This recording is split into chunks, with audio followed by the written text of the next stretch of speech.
Olá, seja muito bem-vindo ao terceiro episódio do Aconteceu no Rio Grande do Sul, uma temporada dedicada aos 400 anos das missões.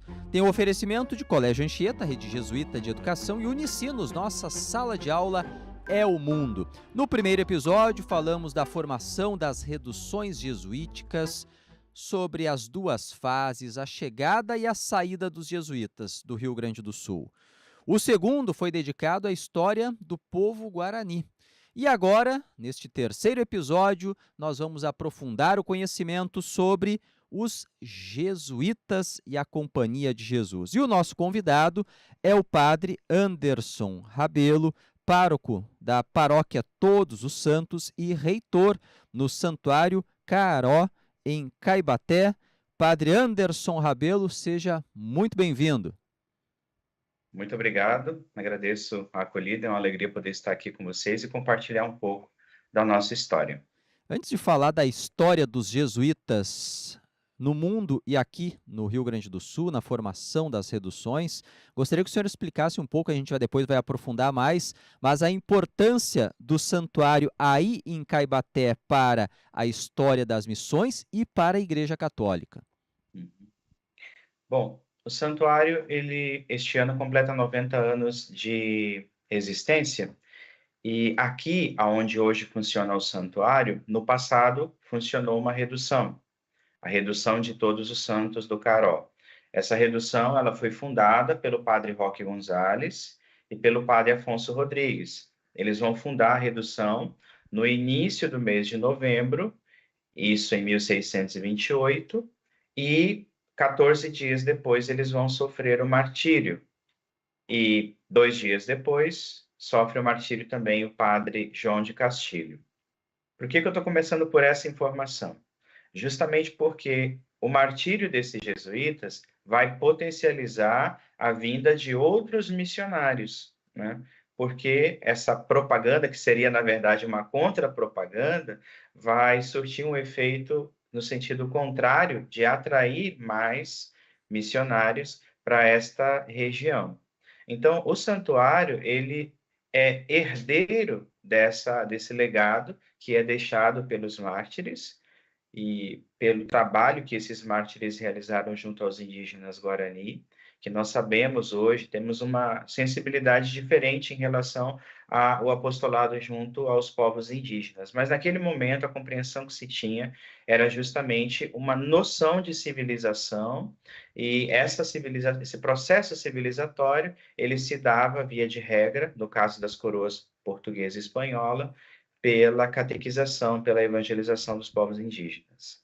Então, o santuário, ele sendo herdeiro desse legado, ele preserva a memória, essa memória histórica da presença dos missionários, consequentemente, da presença da igreja, porque eles foram os primeiros missionários a se estabelecer, a fixar residência e fundar comunidades aqui no que hoje nós chamamos de Rio Grande do Sul, né? Eles são canonizados pelo Papa João Paulo II nos anos 80. Isso, em 1988 foram canonizados por João Paulo II, haviam sido beatificados por Pio XI em 1934, né? Mas em 1988, então, eles são canonizados pelo Papa João Paulo II, graças, né, a um milagre de uma senhora, da senhora Maria Stein, aqui de São José do Inhacorá. Aqui que eu digo da nossa região noroeste, Sim. né? São José do Inhacorá foi o milagre aqui da região que concedeu aos mártires, então, o título de santos, né, a canonização, que é quando a igreja inscreve o nome daquela pessoa ou daquelas pessoas, né, no livro dos santos, dizendo, em outras palavras, que eles podem ser, né, cultuados, venerados, né, melhor dizendo, como santos na igreja. São exemplos, né, modelo para outros cristãos. Os três foram mortos por indígenas numa resistência ao processo de catequização. Exatamente, exatamente. Então, aqui no lado brasileiro, A etnia indígena com que os missionários trabalharam foi a etnia Guarani.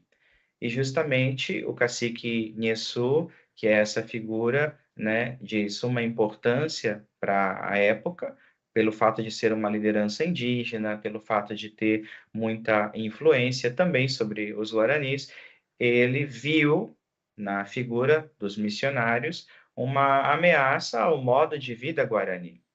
Então, arquitetou, né, um plano para acabar com a presença dos missionários aqui, e ele vai fazer isso iniciando aqui pela redução do Caró e seguindo para a Assunção do Ijuí.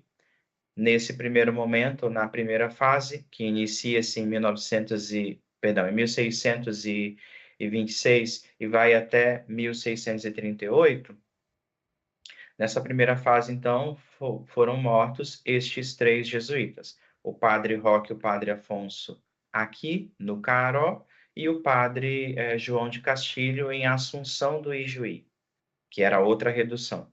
Então, o padre Roque, quando vem para o Brasil, vindo do Paraguai, né, vindo, na verdade, da Argentina, embora fosse paraguaio, veio da Argentina para o Brasil, ele vai fundar 5, 6 povoamentos, né? Essas reduções, as missões, eram pequenas cidades povoadas, né? E a última delas a ser fundada vai ser a redução de Todos os Santos do Caró, aonde eles vão ser martirizados, né? O senhor falou no início da entrevista que a forma de catequização daquela época é diferente do entendimento que se tem hoje. Então, Uhum. depois a gente vai falar mais sobre a história da Companhia de Jesus, mas eu acho que a gente pode aproveitar essa oportunidade para explicar, porque nós tivemos reduções bem-sucedidas, a formação em diferentes regiões, em diferentes áreas, mas outras com resistência, inclusive nessa fase, e depois na posterior, com a morte de jesuítas pelos indígenas. Qual era o objetivo? Por que da formação das reduções? O que queriam os jesuítas que vieram para cá, para a América do Sul, com autorização da coroa espanhola? Sim. Nós poderíamos dizer assim, em poucas palavras, que havia dois objetivos nas reduções, né? O primeiro deles é a evangelização, a catequização, e o segundo deles é a proteção contra a escravidão. As reduções, elas funcionavam como uma espécie de alternativa ao sistema econômico das encomendas, que era predominante na coroa espanhola, e a escravização, que era comum junto aos bandeirantes portugueses paulistas, né? Então, os indígenas Guarani, eles acabavam ficando sem muita opção. Eles tinham a opção de permanecer nas suas residências, né, nos seus aldeamentos, e estar à mercê ou dos colonos espanhóis ou dos colonos portugueses. Então, as reduções, o sistema redução, ele surge como uma alternativa, né, a esses dois cenários possíveis. Claro que a gente entende hoje que esse processo evangelizador, ele também traz consigo, né, uma forma de colonização. Isso é pacífico e nós compreendemos também assim hoje. Mas naquele momento entendia-se de maneira distinta, né? Havia uma concepção de civilização. Então, a ideia também das reduções, da catequização, era um processo civilizatório, e civilizatório europeu, né? Eurocêntrico, e tinha uma forte pegada, vamos dizer assim, do catolicismo, né? Da religião católica. Então, não havia uma compreensão, por quê? Porque o que está como pano de fundo aí? Fora da igreja não há salvação. Então, se fora da igreja não há salvação, então a gente tem que garantir que o máximo de pessoas, né, adiram, façam parte da igreja. Por quê? Porque a salvação das almas, né, fora da igreja não há salvação, precisava ser, de alguma forma, compensada. Então, a ideia era converter esses indígenas ao catolicismo, à religião cristã, né? E, consequentemente, desenvolver cidades. Então, a gente teve vários cenários nas reduções, né? Desde aquelas que já na sua fundação, não se desenvolveram, acabaram se extinguindo, como aquelas, né, que se desenvolveram e tiveram a notoriedade, como, por exemplo, é o caso de São Miguel, hoje no município de São Miguel das Missões. E por que algumas deram certo dentro dessa visão do jesuíta, do que era o objetivo, e outras deram errado? A gente não tem uma única resposta para essa pergunta, né? Porque são vários fatores na realidade. Se a gente pensar que nós estamos ali no século XVII, numa região inóspita, desconhecida, sem os meios e os recursos que nós dispomos hoje, os missionários, via de regra, eles trafegavam essas longas distâncias ou de barco, ou a cavalo, ou algum outro animal que os pudesse carregar, como uma mula, por exemplo. E ao chegar num lugar, via nada em termos de edificação, né? O lugar, geralmente o lugar escolhido para a construção de uma redução, não havia outra coisa construída naquele lugar. Então, do nada, eles tinham que construir, né? E eles não faziam isso sozinhos. As mãos que construíram São Miguel e outras reduções são mãos indígenas, né?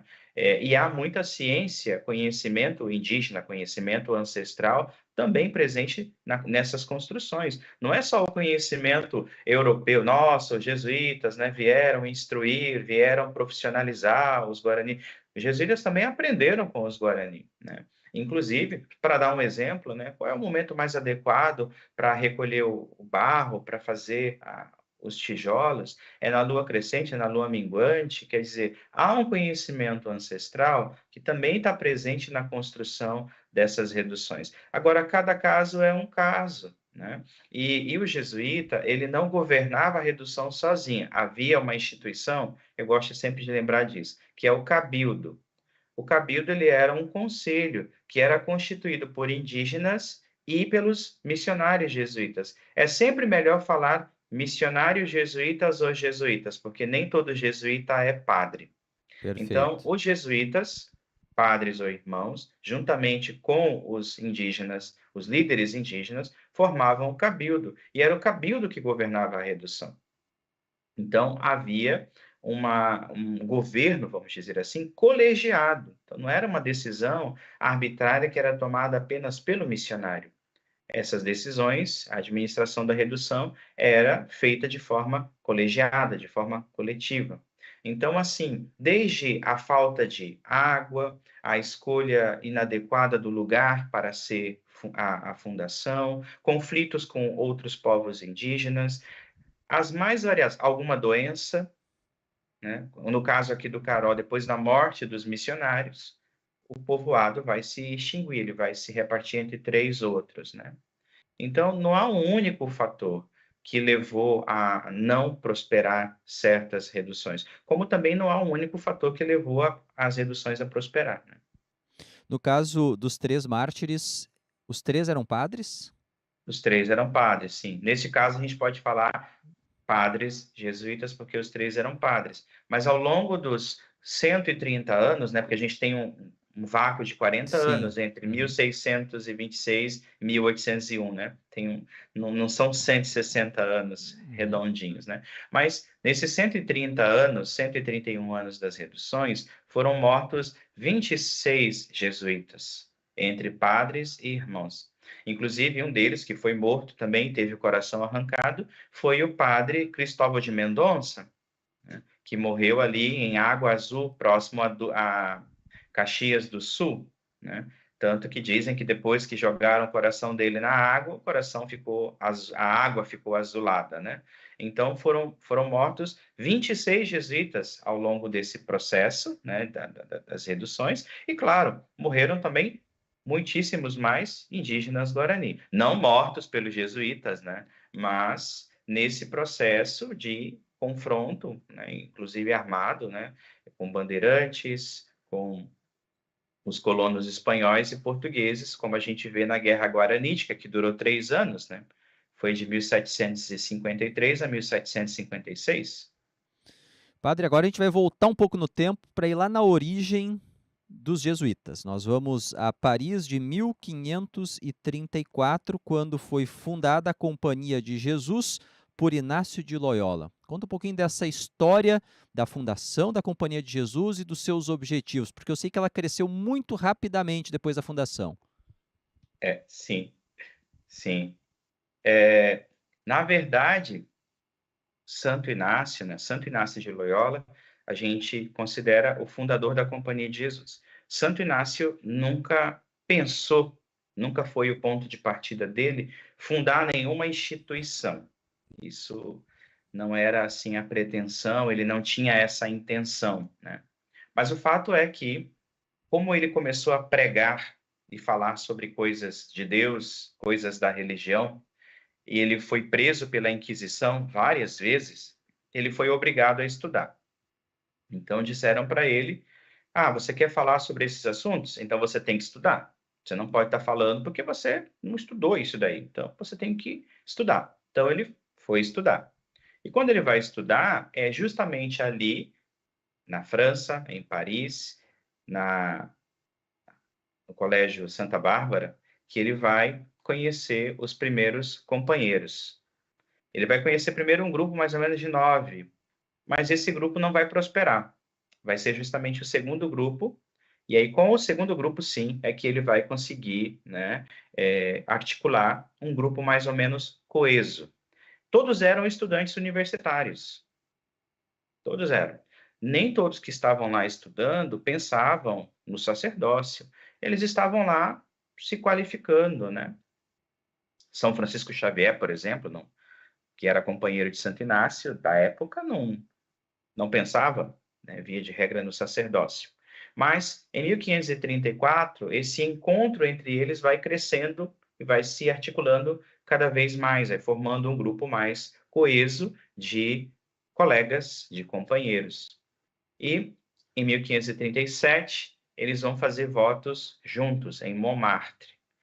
Os votos de Montmartre, para nós, foi dia 15 de agosto de 1537, eles como que fundam a companhia. Fundam e não fundam. Como assim, padre? Fundam e não fundam? Institucionalmente falando, não, mas na intenção, né? Na intenção, no desejo, numa vontade comum que eles tinham de se colocar a serviço da igreja, servir a Deus na igreja. A gente também tem como pano de fundo aqui a contra-reforma, né, da Igreja Católica, que é uma resposta à reforma protestante. Então, eles nascem como padres da Contra-Reforma, né, naquele contexto. E somente em 1540 é que eles vão oficialmente receber, né, a aprovação da ordem. Então, nesse contexto de reforma e contra-reforma, com pessoas que estavam rompendo com a igreja, por ter suas críticas à igreja, por entender que a igreja, em alguns aspectos, precisava ser reformada, né? Para Inácio era muito caro o desejo de servir a Cristo e a igreja em comunhão com a igreja. Então, nós jesuítas, até hoje, temos um quarto voto, que na verdade esse quarto voto acaba sendo o primeiro, que é o que funda a companhia, que é o voto Cerca Missiones, ou seja, sobre as missões, que é que todo jesuíta deve estar disponível para ir a qualquer parte quando se trata de uma missão confiada pelo Papa. Então, mas por que o Papa? Porque é alguém que é o líder máximo da igreja e ele tem uma visão mais ampla das necessidades da igreja. Então, o jesuíta, via de regra, não deveria escolher missão. Ele deve ser enviado a qualquer parte, estar disponível, livre. Disponível é sinônimo de móvel, disponível para mover-se a qualquer parte, para servir a missão de Cristo na igreja. Então, 534, 1534, 1537, 1540, a aprovação da companhia, né, pela igreja. Então, a gente tem o Papa Júlio III, depois o Papa Marcelo III, que serão os que aprovarão a companhia, 1540, 1550. Então, olha só, a companhia é aprovada pela igreja em 1540 e ela chega ao Brasil em 1549. Ainda, Santo Inácio, em vida, enviou o primeiro grupo de jesuítas como missionários aqui para o Brasil. Eles vão chegar lá em São Salvador, né? Na Bahia, Nordeste, 1549, 49 anos depois do descobrimento do Brasil, da chegada dos primeiros, né, portugueses. Então, com 9 anos de fundada a companhia, ela chega no Brasil, 1549. Mas aqui no Rio Grande do Sul, que não era território da coroa portuguesa, aqui era território da coroa espanhola, os jesuítas só vão chegar em 1626 e procedendo de dois países vizinhos nossos, da Argentina e do Paraguai. Então, eles chegam aqui em 1626 para iniciar essa experiência das reduções. E a companhia nasce para quê? Essa é uma pergunta muito boa e bastante discutível a resposta, né? Para a visão de alguns, a companhia nasce para combater a reforma protestante. Uhum. Essa não é a compreensão que nós jesuítas temos. Qual é? Então, para nós jesuítas, a companhia ela é fundada para responder às necessidades da igreja. E as necessidades da igreja, sejam elas quais forem. Nós entendemos que a nossa missão como igreja é a mesma missão de Cristo. Então, a gente não tem a pretensão, por exemplo, quando a companhia nasce, de ter um apostolado específico, como é o caso de muitas ordens e congregações religiosas. Qual é o apostolado dessa congregação? É um colégio, é um hospital, é uma universidade? Não. A gente sempre teve uma variedade muito grande de missões. A ideia de Santo Inácio era que a gente não tivesse instituições, mas que nós fôssemos missionários itinerantes. Então, a companhia nasce para ser uma espécie, né, de, vamos dizer assim, cavalaria do Papa, né, a serviço dessa missão evangelizadora, portanto, da expansão do cristianismo. Que os jesuítas fossem enviados àqueles lugares aonde os outros não querem ir ou não conseguem chegar. Então, por isso, o jesuíta tinha que ser um homem que tivesse mobilidade, fosse bem preparado, pudesse ser enviado a qualquer parte, né? Não tivesse nada que o prendesse no sentido assim institucional, porque se você tem uma instituição, um colégio, uma universidade, isso prende a gente, né? Então, para Inácio, a gente não deveria ter essas obras, essas instituições. Claro que isso depois vai ser ressignificado no tempo, mas, no seu momento, os jesuítas eram missionários itinerantes. Então, se você olha para São Francisco Xavier, para Pedro Fabro, para muitos dos primeiros companheiros de Jesus, né, porque jesuíta vai ser um termo que vai ser adotado só depois, muitos companheiros de Jesus morreram mártires, justamente por isso, porque se colocaram à disposição para evangelizar as terras do assim chamado Novo Mundo, né? A Europa é o velho continente, as Américas são o Novo Mundo, né? América Latina, América Central do Norte, né? Sim. Você está acompanhando o Aconteceu no Rio Grande do Sul, temporada dos 400 anos das missões, um oferecimento do Colégio Anchieta, rede jesuíta de educação, inspirados em valores cristãos e inacianos, formando pessoas para transformar o mundo com excelência, solidariedade e compromisso com o bem comum. Padre, o senhor estava falando sobre essas missões que os jesuítas recebiam, de embarcarem para os territórios do Novo Mundo, territórios muitas vezes hostis. E eles precisavam, inclusive, ter uma capacidade física para enfrentar esses desafios. Tinha alguma organização militar? Como eles se protegiam? Tinham apoio de exército, de forças espanholas ou iam por si, sozinhos? Sempre falam que a companhia é uma ordem militar, né? Isso não está escrito em nenhum documento nosso, assim, né? Santo Inácio foi militar. Isso sim, Santo Inácio foi militar. E alguns jesuítas podem ter sido militares, nós não temos nenhum problema com isso, né? Mas dizer que a Companhia de Jesus é uma ordem militar, um exército, né? É uma metáfora, né? Tá longe de ser isso, né? Nós não nos entendemos assim. No sentido metafórico do termo, ok, tudo bem. Mas a companhia, os seus missionários, o que desde muito cedo na companhia foi uma compreensão, da Companhia de Jesus, foi uma compreensão pacífica e, eu vou dizer, quase que comum. a importância da formação intelectual. Então, dois aspectos são fundamentais: a experiência espiritual, isso é algo inegociável, os exercícios espirituais, portanto, uma profunda experiência de Deus, de Cristo, sempre na igreja, para nós é muito importante isso, na igreja, não paralela à igreja, nem fora dela, mas na igreja. E o outro aspecto é a dimensão intelectual. Então, uma boa formação, uma formação de excelência, uma formação acadêmica, que nos prepare para os desafios da missão. Claro que isso a gente precisa compreender no seu tempo. Então, quando a companhia nasce, nos primeiros séculos, o que vai ser muito comum é que aproximem-se da companhia padres diocesanos, ou seja, homens que já são padres, que já têm, né, a sua vocação, e que ingressam na companhia para tornar-se religiosos. Bom, isso por um lado. A formação acadêmica, a formação seminarística, como a gente fala, ela é do Concílio de Trento para cá.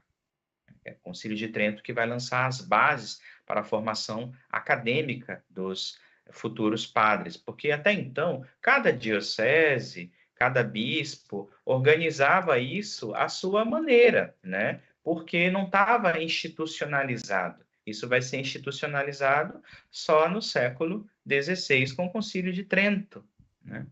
Então, o jesuíta, daquela época, fazia cursos que seriam equivalentes hoje à faculdade de filosofia e à faculdade de teologia, mais ou menos, né? E, claro, essa formação, ela tinha uma outra pegada, uma outra compreensão, e muitos deles saíam com o título de mestre em artes, que é uma nomenclatura bastante ampla para aquele momento, mas que a pessoa tinha um conhecimento filosófico e teológico suficiente, vamos dizer assim, né? O suficiente para não cometer nenhuma heresia e não falar bobagem, né? Mas enfim. E, bom, quando eles vinham para as terras do Novo Mundo, eles recebiam, sim, uma preparação, mas uma preparação, eu vou dizer assim, mais linguística, cultural, espiritual e não tanto bélica, né? Não tanto militar. A preparação era no âmbito especialmente linguístico, né? Que o missionário tinha que dominar, tinha que ter conhecimento do idioma daquele lugar. Então, ainda hoje, quando nós somos enviados para estudar em algum país que não é o nosso idioma materno, a gente é muito incentivado a aprender bem aquele idioma para poder estudar bem com aquele idioma e ter uma boa formação. Então, quando os missionários vinham para as terras do Novo Mundo, eles precisavam aprender o idioma local, a língua vernácula. Lembremos que naquele momento a língua oficial da igreja ainda é o latim. Os documentos, os rituais, tudo ainda estava escrito em latim, né? Isso só vai mudar anos mais tarde. Mas já havia, naquele momento, uma compreensão da importância de adaptar. E isso, para nós jesuítas, é um princípio muito caro, né? Já Santo Inácio fala disso nos exercícios espirituais e fala disso também nas constituições. Ele usa a expressão tempos, pessoas e lugares. Então, quando a gente vai pensar a evangelização, quando a gente vai pensar a espiritualidade, o que a gente vai oferecer às pessoas, a gente precisa levar em consideração tempos, pessoas e lugares, porque nem tudo é para todos. Às vezes, uma pessoa, por exemplo, que não tem instrução, que não sabe ler, não sabe escrever, ela vai ficar marginalizada do processo evangelizador. Como é que nós integramos essa pessoa?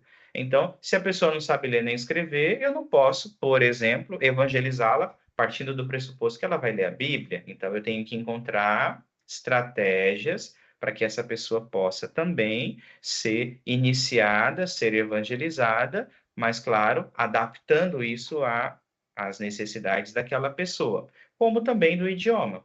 Então, imagina, se eu chego num lugar para fazer uma pregação e eu faço isso no idioma que as pessoas não conhecem, é um despropósito à evangelização. Então, Sim. eu preciso conhecer bem o idioma daquele lugar, tomando como exemplo as reduções, ser um conhecedor, né, suficiente da língua guarani para que eu possa evangelizar os guarani, por exemplo, na língua deles. Então, a preparação ela não era tanto física, ela era mais espiritual, né? E, claro, esses missionários eram muito abnegados e eles sabiam perfeitamente que ao vir para cá, eles não voltariam para suas terras. Então, uma vez que eles saíam da sua pátria, da sua terra de origem, eles tinham a compreensão de que eles tinham vindo para cá para gastar a sua vida aqui. Eles não voltariam para a Europa, né? Há situações, casos de, né, missionários que voltaram, sim, é verdade, mas a maioria deles terminou seus dias nestas terras de missão, né? Eram as suas missões de vida. Padre Anderson Rabelo, por favor, deixe um convite para quem ainda não conhece ou quem quer voltar a visitar o santuário aí no município de Caibaté, o que encontrará nesse lugar que é tão importante para os jesuítas e para a história das missões no lado de cá do Rio, no hoje Rio Grande do Sul. Muito bem. Bom, o santuário ele está sempre de portas abertas, acolher a todos. É um espaço de espiritualidade, de encontro com Deus, de oração. Muitas pessoas que vêm aqui sempre comentam assim comigo que é um lugar de paz, é um lugar tranquilo e é um lugar para deixar-se também encontrar por Deus, né? Nem todas as pessoas que visitam o santuário visitam por motivação religiosa. E está tudo bem, né? Nós estamos aqui para acolher a todos. Aquele que vem por causa da fé, aquele que vem por curiosidade, para ver, né, e conhecer a realidade. Mas o bonito do santuário é que ele é um lugar, por definição, né, ele é um lugar sagrado, é um lugar de encontro com Deus, né, e as pessoas que aqui chegam, elas chegam nessa pegada. Então, a gente está sempre de portas abertas para acolher a todos e nos alegramos muito com as visitas que recebemos, especialmente nesse ano dos 400 anos das missões jesuítico-guarani.